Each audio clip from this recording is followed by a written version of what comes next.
Hi hello नमस्कार. मी जयश्री आयुर्वेदा या चॅनलवर आपल्या सर्वांचं स्वागत आहे. तर आपल्याला दिसत आहे रुईचं झाड.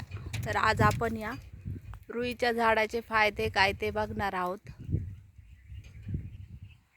आपल्या हातात किंवा पायात काटा जर मोडला असेल आणि तो जर निघत नसेल तर ह्या रुईच्या पानांचा चीक आहे तो चीक त्यावर जिथं काटा मोडला त्याच्यावर सोडायचा, म्हणजे थोड्या दिवसात काटा निघतो तो.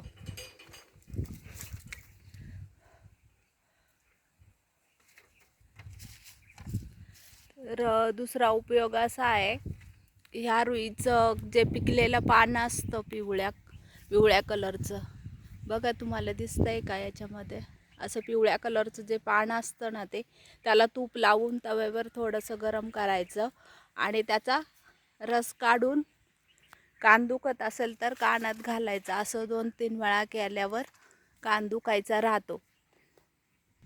पंचपर्णी किंवा दशपर्णी रावणात पिकांवर ऑर्गॅनिक स्प्रे करण्यासाठी सुद्धा ह्या रुईच्या पानांचा उपयोग केला जातो.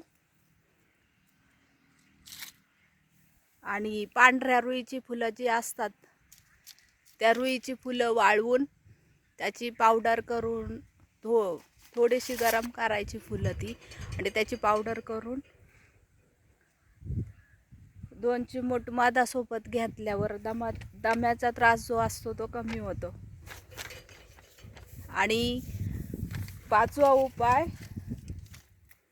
गुडघेदुखी सांधेदुखी होत असेल तर रुईच्या पानाला मोहरीचं तेल नाहीतर मग खोबरे तेल लावलं तरी चालेल आणि तव्यावर थोडंसं गरम करून जिथं वेदना होतात तिथं बांधायचं.